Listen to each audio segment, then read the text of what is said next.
Coming up on Tech News today, did Windows bring back the start button? Ayaz is going to make this whole thing clear for us. Apple's ditching FoxConn, and Motorola's new phone is Texas-built. Howdy, Moto. All that and more coming up. Netcasts you love. From people you trust. This is Twit. Bandwidth for Tech News Today is provided by CacheFly at CACHEFLY.com.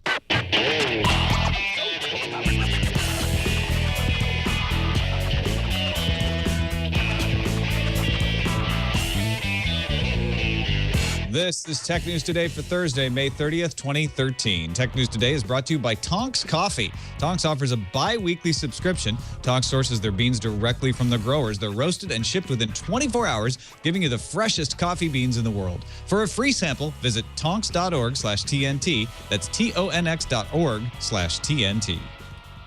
Welcome to Tech News Today. I'm Tom Merritt. I'm Sarah Lane. I'm Ayaz Akhtar. And I'm Jason Howell. And this is the show where we try to keep you up to date on the most important stories in the tech world, put them in context for you, starting each time at the top 10 stories of the day in the News Fuse.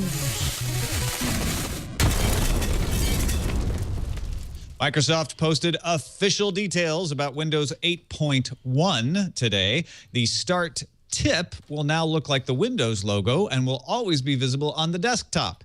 In other words, Microsoft just can't bring itself to say they brought the Start button back. Users will also get the option to boot straight to the desktop, integration of SkyDrive even when offline, and resizable panes when running two apps from the tiled interface. Oh, and resizable tiles as well. A preview of Windows 8.1 will arrive at the Build Developers Conference in San Francisco on June 26th. Motorola wants you to get excited about its new made-in-the-U.S. smartphone. Yeah, Motorola is going to make a comeback in that high-end mobile market after losing share to Apple and Samsung since being acquired by Google in 2012. The new phone, called the Moto X, will be built at a 500,000-square-foot facility in Texas and will employ 2,000 people by August. Samsung revealed the Samsung Galaxy S4 Mini because this is a mini phone. It has a teeny tiny 4.3-inch screen, not an enormous 5-inch one like the regular S4. It also has mini storage with 8 gigabytes of space. 5 gigabytes are for the user, so get yourself a micro SD card. The processor in the Mini is a 1.7 gigahertz dual-core processor. The regular S4 has a quad-core. The S4 Mini is going to run Android 4.2.2 and is going to launch officially at Samsung's June 20th event.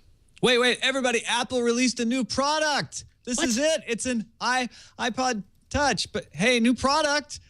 Okay, it's kind of just the 16-gigabyte version of the 5th-gen iPod Touch, which was only available in 32-gigabyte, 64-gigabyte models before. But the new-ish 16-gigabyte iPod Touch has a 4-inch Retina display, dual-core A5 processor, and a front-facing FaceTime HD camera. Sells for $229. Pegatron already makes iPhones and iPad minis, and now the Wall Street Journal is reporting it will be crowned primary assembler of that low-cost iPhone expected later this year. The shift is apparently also due to longtime Apple manufacturing partner FoxConn's production troubles with the iPhone 5 because, as an unnamed FoxConn executive tells the Journal, the handset is the most difficult device that FoxConn has ever assembled. Good thing Pegatron is a robot Pegasus and can probably handle it. Good thing. Pegatron. Social traffic app Waze just got a little bit more social. The new Waze version 3.7 for iOS and Android will populate its destination list with Facebook events. That is, assuming you have it connected to Facebook. If an event is missing an address and a Waze user inputs that address, the info will become available to everyone else invited to that Facebook event. Waze is also touting a feature that lets you track your friend's arrival on a map so you can all arrive at that party together. European Commission Vice President Neelie Kroes delivered a new plan to the European Parliament today that would end mobile roaming and guarantee net neutrality in Europe.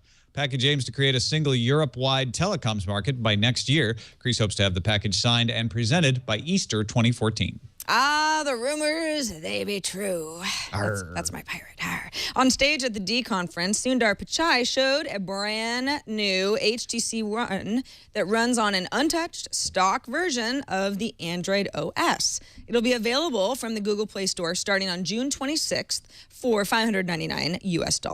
The unlocked device has 32 gigabytes of storage, will run on both AT&T and T-Mobile's LTE in the US, and Google will be directly handling future software updates. Pichai also promised that Google Play Music will be coming to iOS in just a few weeks.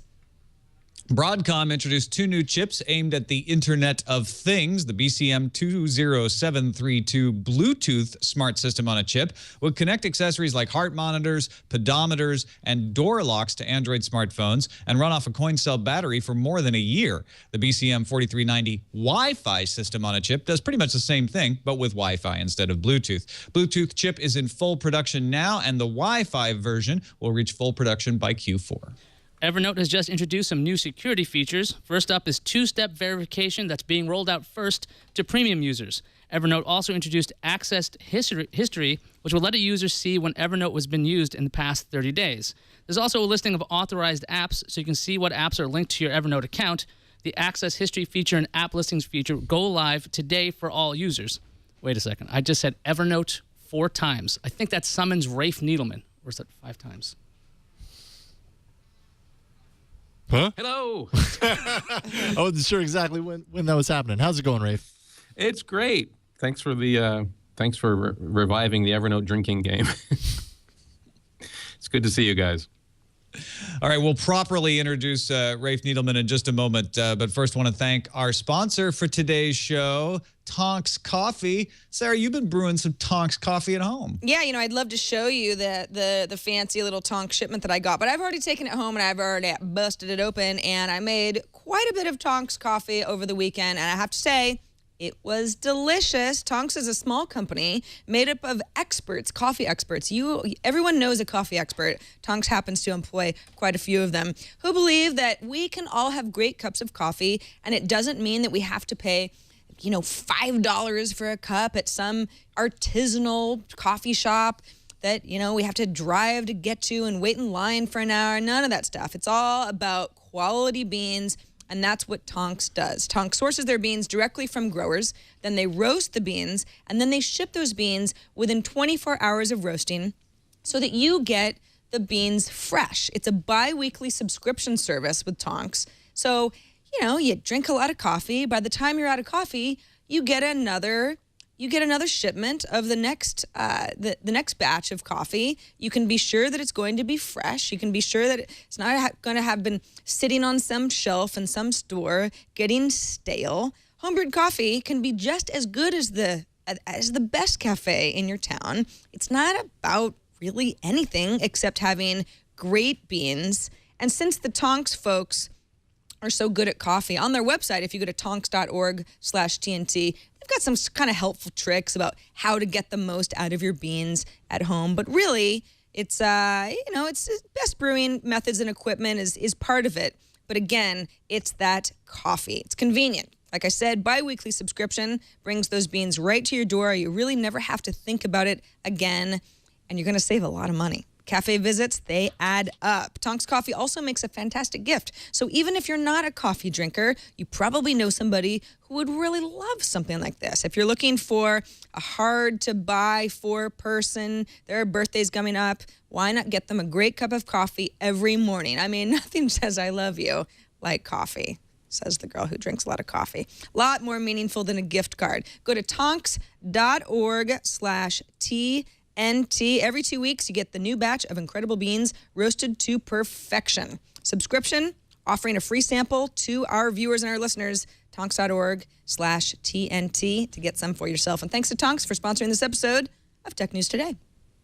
My Tonks coffee is the only one that really understands me, Sarah, to be honest. Oh, my goodness. That is a lonely life you lead. That's going to make a really interesting show then. Oh, wow. This just got real.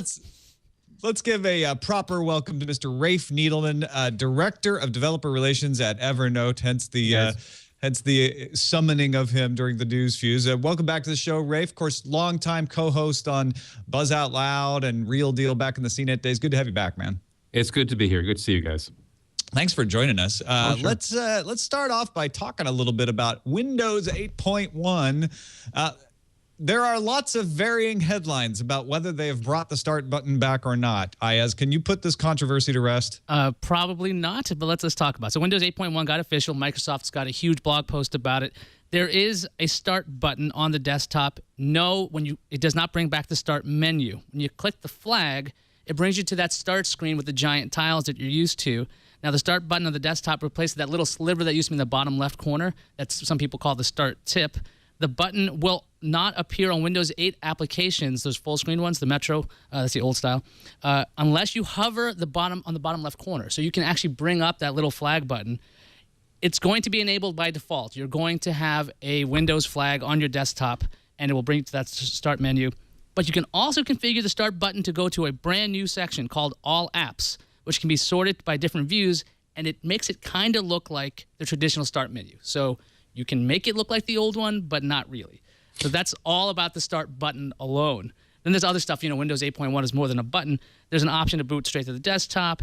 There's a simple change that lets you have the same wallpaper on the desktop and the start screen. So when you hit that start button, the tiles kind of fly in over your desktop, so it kind of looks more consistent. Some lock screen changes. You can accept Skype and voice calls and take photos without unlocking the device. Start screen changes. You've got different size tiles. Search now also is powered by Bing, so it's going to have a totally different style of search. Snap, the feature that lets you have multiple applications, is more powerful now. You can do up to 4 apps at once. The Snap supports a 50-50 split, 60-40 split, 80-20 split, and obviously 4 if you have enough resolution on your screen.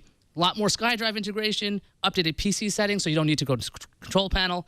But Microsoft didn't say when this is going to ship, but they will show it off at the Build conference on June 26th. Rafe, is this update going to finally silence all of the Windows 8 naysayers? Oh, no. I mean, of course not, because we love to say nay to Windows. But I think the biggest deal is the return of the desktop, a boot to desktop. That should mollify all the IT directors who said, I do not want this thing here. It's a new platform. It's a new system, and it's too hard to teach, and I just don't want to deal with the confusion. At least now they'll be able to configure Windows. So when you turn it on, you go to what looks like a standard application screen with the standard backdrop and icons and access to all the standard apps that people are used to. That, to me, is the biggest change and the biggest withdrawal from the position that, hey, this is a whole new thing, one user interface to rule them all. That didn't work, so they have to bring back the desktop. Tom, what do you think about this whole start button? Sort of back, not really back, but kind of there.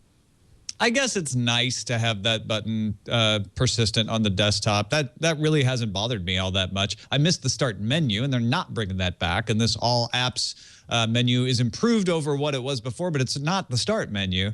I've gotten used to Windows 8 the way it was, so this really doesn't make much difference to me. I'm more excited about the idea of having SkyDrive integration so that I could just save to SkyDrive and it will sync across all my different Windows 8 devices. That's pretty intriguing. That's pretty cool. I do like the fact that you can resize the panes if you are in that tiled interface. I never use multiple applications in the tiled interface because of that.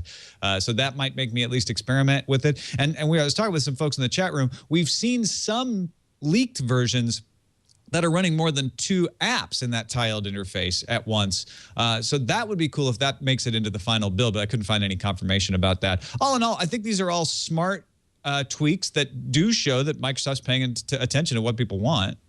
Yeah, that is the Snap feature. There will be up to 4 applications available on your screen at one time if your display has a high enough DPI and resolution. I believe The Verge saw it on a pretty high resolution Toshiba display. So I believe that's going to be an 8.1. But has Microsoft confirmed that? That's what I couldn't find. Did you find Microsoft? Microsoft did show in their blog post multiple. I think they had 3 applications up at once in the Snap feature.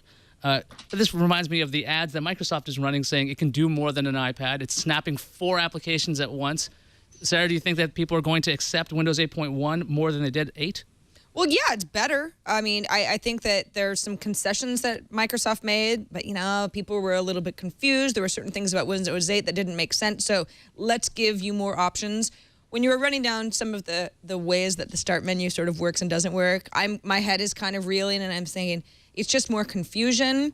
But again, I think it's going to make a lot of people happy who are just like, hey, wait a second, I want a little bit more of the Windows interface that I'm just used to. So that's fine. But yeah, as Tom said, it's the stuff that's new, that's the exciting stuff. There's SkyDrive integration, there's these snap features, there's the ability for people, if you've got a nice monitor, and many people do, to make the most of it. So yeah, it's a step in the right direction. There's also this really cool feature. I like this one for Windows 8.1. When you download apps in Windows Store, it doesn't automatically go to the start screen. That's what the default is right now in 8. So you can have this really long start screen where you're flicking and flicking and flicking for applications that you might not even want. So now they go into these all applications folder, which you can pin to that start menu if you want. So it makes it a little cleaner. I think the big thing, and this is the silliest thing, by having the desktop wallpaper be the same as the start menu, if you can, or the start screen, I think that's going to ease a lot of people's minds. When they hit that button, they're not like, where am I now? They just have this idea that it's the perception that you're still in the same place. Right, I you have agree. this overlay. I think that's the smallest change that's going to make the biggest difference. Well, sometimes those user experience, those tiny little things that don't seem like much, really are. You know, just as far as navigation goes. Totally. Yeah, and I think that's one of the things that caused people to say, I hate the new start menu, is that little difference. Where right am there. I going? Just want to I'm in start. outer space. If you want more discussion of Windows 8.1, definitely check out Windows Weekly. It's on demand at twit.tv. Also, if you're watching live right after this show today. Let's move on to Apple and their new iPod Touch, as well as this report about Pegatron. Yeah, so 16 gigabyte iPod Touch model is now available in the online store. So it's a 4-inch Retina display. It's got the dual-core A5 processor, has a front-facing FaceTime HD camera. So it looks just like that iPhone, except that there is no rear-facing cam. So the 5th generation iPod Touch originally was 32 gigabytes or 64 gigabytes.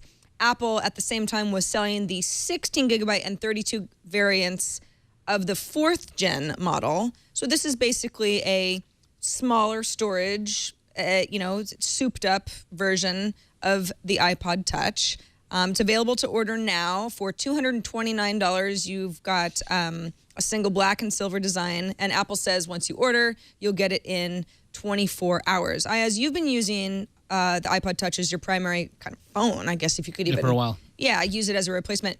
Does this appeal to you? When I first read this, I was like, well, it's, the storage is cut in half. It's a little bit, snappier, but who's the target market for this? I think this is just to get this device is for the hands of children, effectively, at this point, because they took out that camera. It's not like they've added any radios into it. It's not like it's an LTE device like an iPad or something like that. It just seems like Apple wanted to unify their production lines. They're no longer employing that 3.5-inch screen on their devices. The iPhone itself is 4 inches now. So to have all the devices have this uniform size will probably also help with iOS 7, because these applications are going to be written, and the OS itself is going to be written for a 4-inch display. So perhaps Apple just wants to unify that. But this device itself probably is for appealing to people who want an entry-level iPod. But the lack of camera I do find a little surprising, but that's probably what's keeping the price so low. Yeah.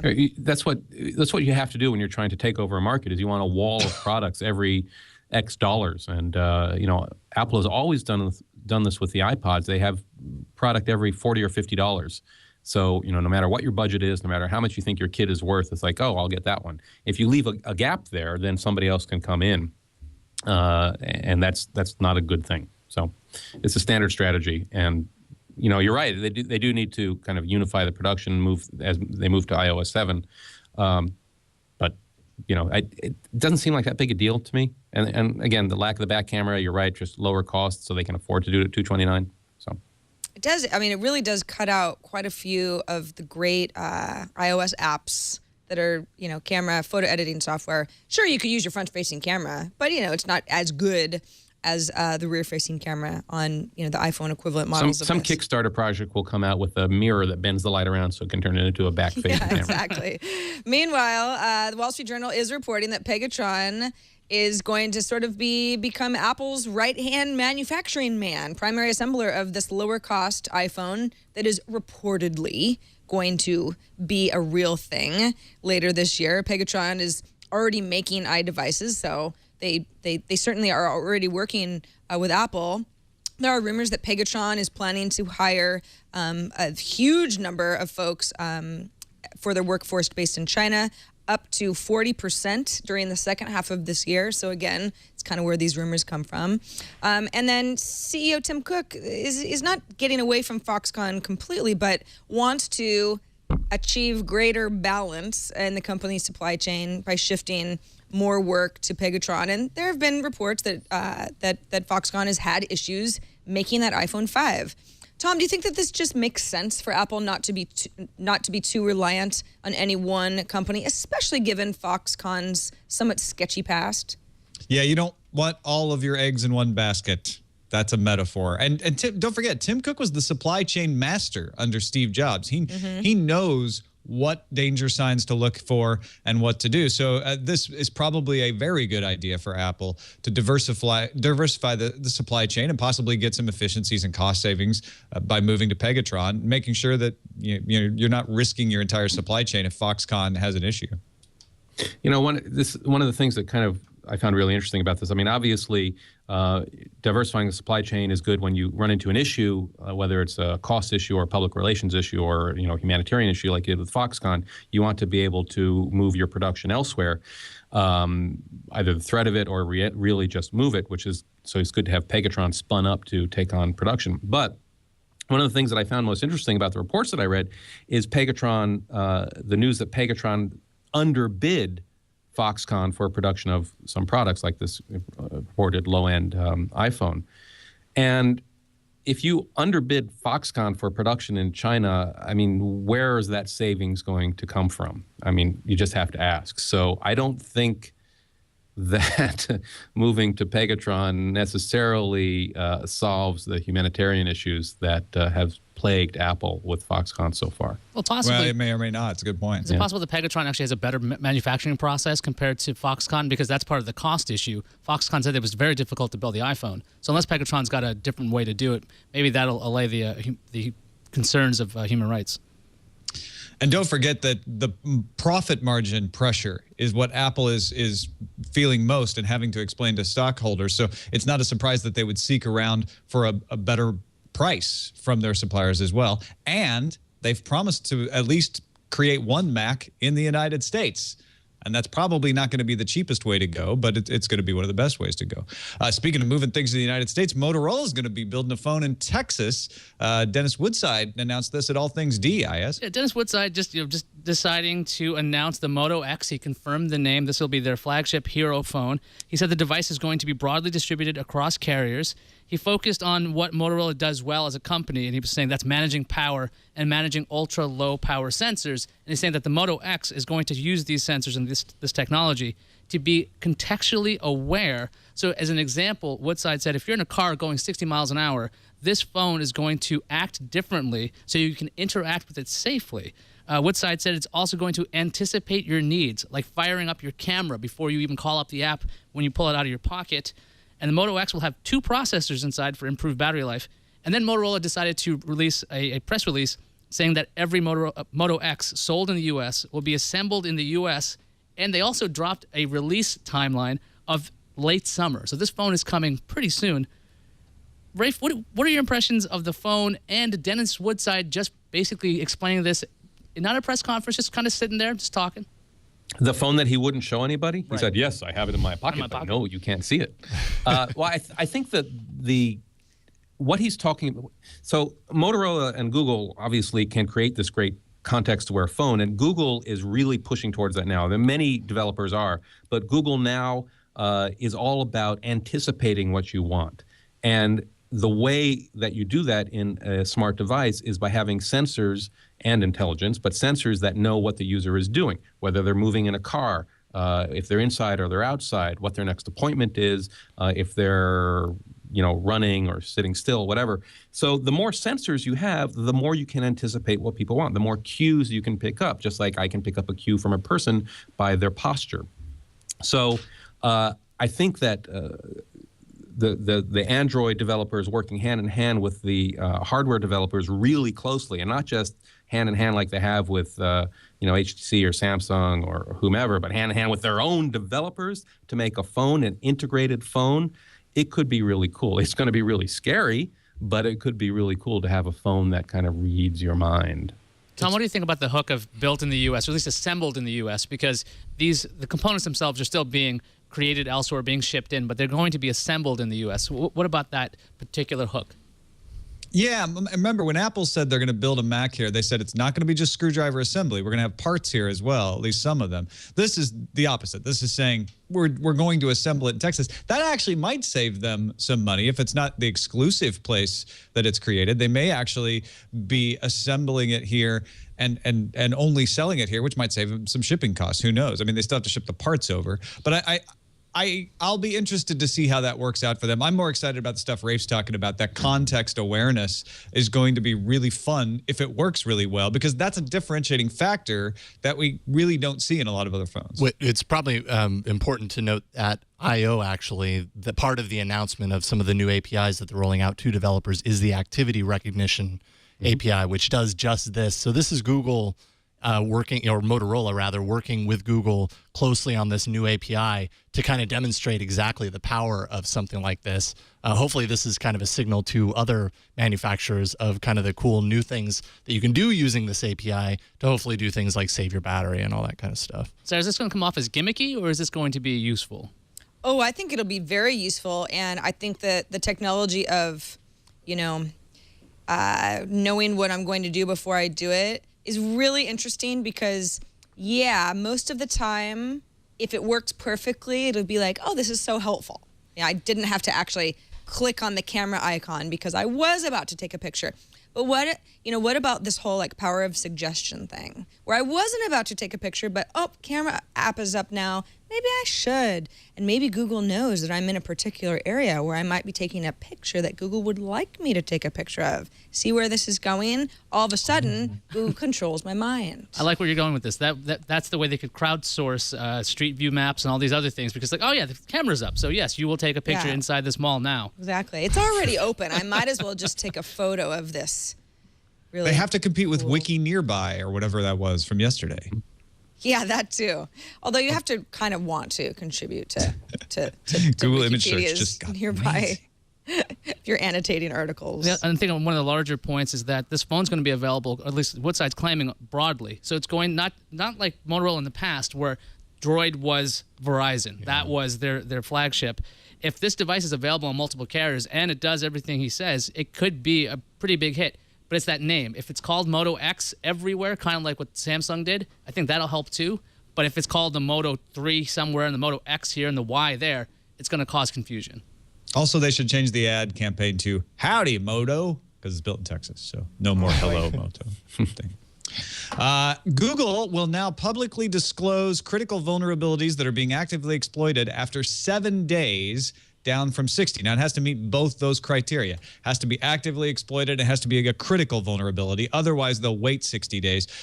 This is because they're not getting the cooperation from some companies that they think they should get. And in their blog post, they said each day an actively exploited vulnerability remains undisclosed to the public and unpatched, more computers will be compromised. Google engineer Tavis Ormandy disclosed a publicly unknown zero-day vulnerability in Windows 7 and Windows 8 5 days after informing Microsoft of the bug. And Ormandy has done this sort of thing before. He's gotten in hot water for disclosure. Just so you know, Google is a big contributor to bug fixes for Windows. In Microsoft's Patch Tuesday in February, Google researchers uncovered more than half of the reported flaws. But it comes down to the old question, Rafe. We've been talking about this for years.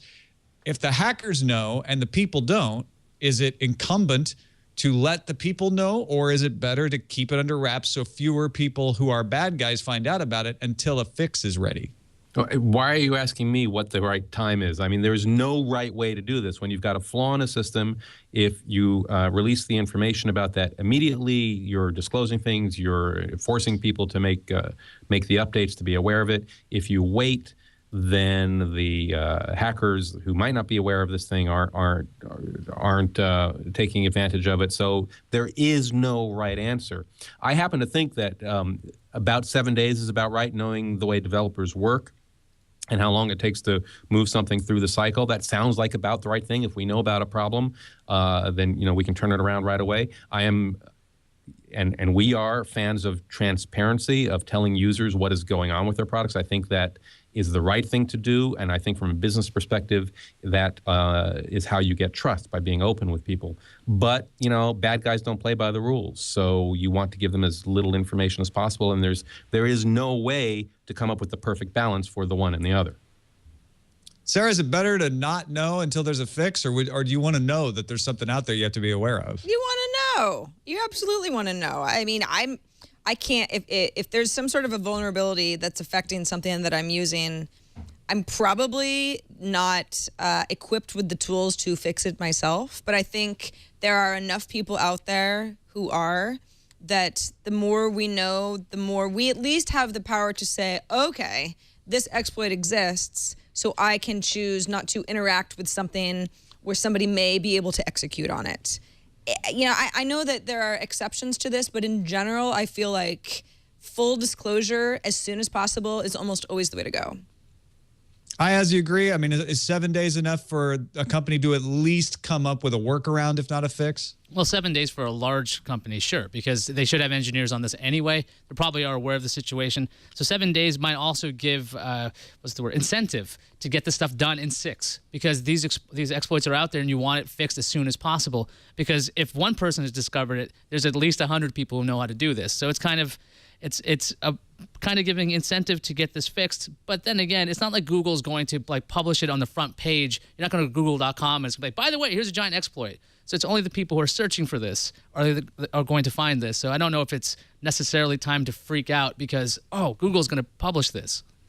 Well, Moto X phone's going to tell you about it. Yeah, right. And the media will make hay of this. I mean, Google doesn't have to say, hey, there's an exploit and send out to everybody, because the various publications that we all like will push that out there, and then the general media will pick it up. And then you get somebody on a local newscast saying, Google knows everything you're doing right now. So this will probably increase paranoia levels a little bit. Maybe that'll make people better with security. So that's a net positive, right? All right. Yeah, no, absolutely. I think I am in favor of as much disclosure as is possible. So I'm glad Google is doing this. But it's 7 days to work up a workaround and prepare a fix. I think that's fair, especially and just in critical vulnerabilities that are known to be exploited.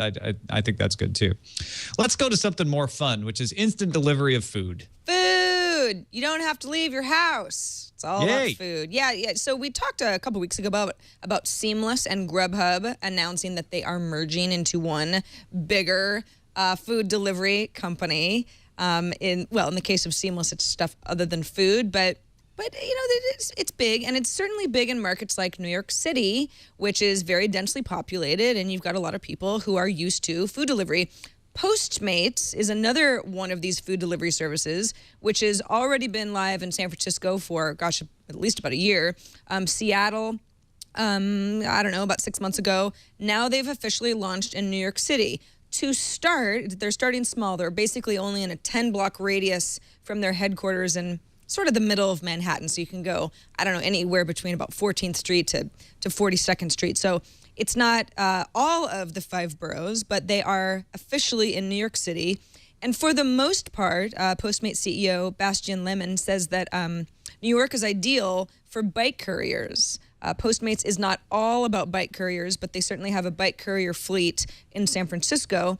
One of the issues that I've had is San Francisco, depending on where you live, your bike courier may have to be pedaling up and down some pretty crazy hills. And sometimes that's going to take a while. And sometimes if you've got hot food, by the time it gets to you, it's not hot anymore. Postmates says New York is flat and it's a grid, and it can be a lot easier for bike couriers. They make money off delivery fees. They've sort of got a sliding scale depending on the difficulty of your order. So if you order one thing, it's obviously easier than if you order a large batch of items from, let's say, a Whole Foods, and a bike courier has to get it to you. What's interesting about this, and why I don't think that Postmates is just another Me Too, another place to order food, is that they're building their own items database for merchants. In fact, in the case of Whole Foods, I know that the Postmates team in San Francisco spent about 2 weeks taking photos and making inventory of everything that Whole Foods sells. I mean, that's thousands and thousands of items, to the point where, yes, a big company like Whole Foods probably has their own internal database, But different merchants who don't already have this information then can use Postmates as a place to take stock of their own inventory, to make changes to their menus online, that sort of thing. So it's a little bit of we're a food delivery service, but we're also providing a service to merchants that might not already have that sort of thing built in. Rafe, what do you make of these food delivery services? Do you think Postmates has a leg up on the other guys for offering inventory as well as delivery? In the 10 block radius they have, then yeah. I love the idea of a startup that is focusing on such a small little market. It's like all the delivery companies in India that are they're local, and that's how you do this. This is a definite ground war battle. The thing that I find very interesting about all the food pickup services is that there is no natural monopoly here. So if I wanted to come up with race delivery service tomorrow, because every takeout joint has a web connection, they can just be running all these different windows. It's like people right now who run multiple IM clients, and a lot of people do. They'll run, even if they're not aware of it, they're running 3 or 4 IM clients. So you can run 3 or 4 delivery clients and just say, this one says deliver this to that person, this other client says deliver this to that person. So it's a very difficult business, and it has to be won on the ground, restaurant by restaurant. What I think has to happen is somewhere there's a middleware layer that has to be built. So if I'm opening a restaurant, instead of having to manage all these different relationships, there needs to be this centralized place where I manage my menus or my store inventory, and that goes out to all these different services. And I think that is where the opportunity is. I think the ground war of doing the deliveries is just a pain in the neck, and it's going to be a margin business and a very difficult one to win on, no matter how big you are right now. Ayaz, do you think that having so many different players in a food delivery market, and it sounds so silly saying that out loud, but it's true, do you think that ends up hurting the merchants? Because you either say, okay, well, I'm going to work with everybody and then let the customer decide which service they like the best, or I have to choose one and then risk the customer that I have not being familiar with the courier service that I might have chosen. I'm not sure what actual risk is going to happen in the actual execution of this. If there is some exclusive deals, I think that could be problematic for merchants. But this idea of when you were talking about Postmates and taking these pictures of inventory and making their own databases, I think that's going to help Postmates in general, because you have this uniform experience. Because sometimes you have these services that kind of are the middleman, but they are kind of like almost like an iframe. So you have this little thing above an interface that changes as you go from vendor to vendor. By having this inventory system of their own, at least when you go into it, you can have this consistent experience. I think that's going to set them apart from other places. I know I used to use something like delivery.com in New York City all the time because they were one location for all of the things I wanted to see. But I'm really glad these guys are making money on the delivery fees, because otherwise this would be Cosmo all over again. And I miss Cosmo because I used to use that all the time. There's a 1-hour delivery for pretty much anything you wanted if you've never heard of that before. Well, I'm flying to New York tomorrow, and I'm gonna do a courier service to the death. I'm gonna time everybody, and I'm gonna see no one has to die. How quickly I get that piece of pizza, and is it cold? It's the one that makes it easy to order. Yeah. In other words, I could see the food. I know I'm going to get food, and actually works well with the restaurants. So the restaurants are actually paying attention to what they're saying and what they're promising. I think that's the one that wins. JD.com in China is featured in Mary Meeker's 2013 Internet Trends slides, because one of the things they do in like over 100 cities, more than 100 cities, they do instant delivery. It's not quite instant, but less than 24-hour delivery of items that you buy online. And they're sort of an eBay-ish, Amazon-ish marketplace. Tons of internet trends coming out of Mary Meeker's slides. And of course, poor Lang Wu over there at Kleiner Perkins Caulfield Buyers helped with this. He doesn't quite get the attention in the headlines that Mary does, because she's famous for this. 117 slides. We're not going to go through all of it. A lot of stuff about mobile, about the gap in monetization. So whenever you hear people saying, yeah, but nobody's making money off mobile, they're going to. There's a $20 billion gap that's going to get closed there. Mobile traffic is now 15% of the internet, 1.5 times growth per year. Tablets growing much faster than previous product categories. That's actually one that's really interesting. And according to one of her slides, it looks like Android is really stealing market share from Windows, not other mobile platforms. If you look at the graph, you can see Android growing as Windows starts to decrease because she includes all operating systems in one graph there. And a lot of stuff about China. China users spend more time on mobile and internet than the United States. We still spend a lot more time on TV. There are more Android and iOS users in China than in the United States. That's as of the first month of this year. But where I started to turn my head was with wearables. She has a slide that shows mainframes were the 60s, mini computers the 70s, personal computers the 80s, desktop computers the 90s, mobile the first decade of this century, and we're getting to wearable. The next cycle is wearables, drivables, flyables, and scannables. Pointing out QR codes, huge in China, 400 million users, 4 times year-over-year growth. WeChat is one of those that makes use of QR codes. We've talked about them a lot. And users reach for their phone 150 times a day, mostly for messaging, making calls, and checking the time. If you've got a wearable, that makes it easier to do that. So Rafe, I mean, we all know that wearable is the trend. Do these slides confirm that, change your opinion one way or the other? You know, Mary Meeker put up 117 slides in her presentation, which is, I didn't see it, but my guess was like, because I've seen her do it a couple other times, like 20 minutes. It's kind of hard to process that much information that fast. But we do believe, I believe that wearables, or as Aya says, Lunchables, snackables, I mean, that's probably the thing she left out, eatable technology, it is what's happening. The Google Glass is clunky and socially awkward, but that's the beginning of a very important trend, which is the technology is part of you.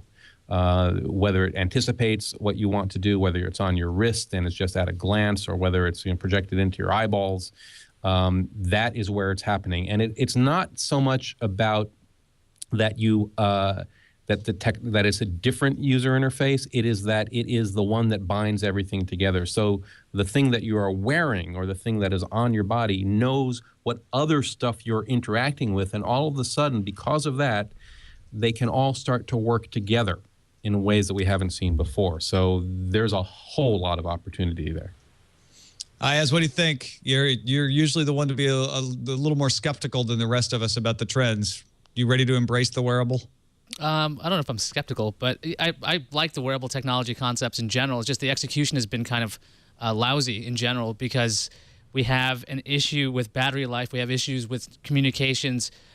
Bluetooth was supposed to solve some of this. You had this personal area network, right? You had your phone, you had your earpiece, you'd have maybe a keyboard and mouse that can connect to your phone, and sometimes those things don't work so well. So it's really about getting these devices to really talk to each other in a power-efficient way. And I think that Bluetooth 4.0 is supposed to help that. Wi-Fi Direct is supposed to allow more data transfer at a faster rate that you could get with Bluetooth. So wearables, I think, at this point are probably have their best chance. Kind of like tablets got redesigned with the iPad. Tablets were around. They just didn't have the right use case scenario. They didn't have the right operations.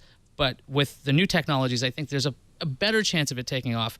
But it does require everything working together, and we know how companies love making sure their stuff isn't interoperable with other manufacturers. Sarah, she lumps in Driveable with this. It shows off the Google car. Talks about Pandora being listed. She shows Flyable with drones, not for military uses, but for public safety, for sports and entertainment, for agriculture, and scannables. I mentioned that briefly. All of these QR codes, you can quickly scan smartphone info, get info on nutrition when you're shopping, get price info, and boarding passes, tickets, all that sort of thing. This all seems spot on to me. What about you? Yeah, it's kind of interesting. It's almost like the trend is going back to, there are a variety of devices that don't do everything. They do certain things really well. You know, we're used to like digital cameras. Well, who needs a digital camera anymore? Because everything's in your smartphone. It does it all. Okay, but you can't have everything, on a wristwatch because the screen size is maybe a little bit too small. A drone doesn't necessarily need to be clipping stuff to Evernote while it's in the air, but maybe taking pictures of what's down below is going to be helpful. Self-driving car, what does it have to do? It has to make sure it doesn't run into other cars and maybe play some Pandora music for you. So I like the idea of devices kind of trimming the fat, right? Like, do the stuff that you need it to do depending on how it's built, are you wearing it? Are you sitting in it? You know, is it flying in the air type of a thing? So it's not like we're going back to the way things were, but it's kind of an evolution again of more devices that do fewer things. The thing that we have to think about is where are our applications? Are we using an application on our phone, in our car, on our TV? Is that the way we're going to be thinking about things 5 years from now, or is it just going to be Pandora and not the planet, but Pandora? I'm sitting in my living room in front of my great stereo system, or Pandora, I'm in the car, or Pandora, I'm running and I got my headphones in. We're not going to think about which app I pull up. We're just going to think about, oh, I am a user of this service, and I want it to do what I want it to do on the screen or the device that makes the most sense at that exact moment. So it requires us to think about how we build products in different ways, and the intelligence of them being more distributed, more cloudified, maybe more centralized, depending on how you look at it, than they are right now. And I think that's really interesting. Yeah, I think that's a really good point, because I think it puts some pressure for, if not openness, at least for cross-platform compatibility when you have all these different things. Who are you wearing? My Facebook friends will be the answer. Let's move on to the random box. High school student Justin Beckerman has made his own single-person submarine. He had $2,000 to blow on it, apparently, and it took him 6 months to build. The window's an old skylight. The regulators and gauges are from an old soda fountain. And he can spend about 2 hours in the lake searching around. He wants to find the cannons from his neighbor's historic house that were dumped in the lake a long time ago. The suit it's more like a suit. It kind of looks like the robot from Lost in Space. Yeah, he does. It's like a suit for walking around underwater. But it's breathable. He's got ballast tanks. He can bring oxygen down from the surface. Like, pretty amazing DIY stuff, don't you think? That's so cool. Is this a part of a trend? He's going to become a smuggler. You said all this money to blow. How do you think he's going to fund that thing? He's going to find a cannon and sell it on eBay. Or something. I don't know. Cross-border transportation. Yeah. Let's see what's on the calendar. The BlackBerry Q10 pre-orders have begun, and it has an official release date. It'll be coming to Verizon on June 6th, 2013. So Not put that on your 2014 calendar, because it's on ours. Put that on your calendar and smoke it. No, you can't do that. Don't smoke your calendar. No. You won't be able to check it anymore. Let's see what's incoming. Incoming message. We got an email from Patrick. He says, I don't see Sony exiting the electronics market quickly. If they're really smart, they'll manage the risk by selling off the movie and insurance businesses to separate corporate entities and let the electronics business make or break itself alone. The Sony brand has long represented top quality, but also one of the most expensive vendors in the consumer electronics marketplace.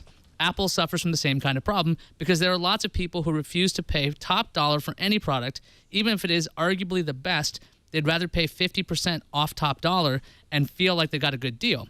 Like Apple, Sony kept the high end of the market, which has now collapsed due to the economy, so it's obvious that they need to reestablish their brand superiority in the average price range of the market for a while, then upsell people on features and novelty later on.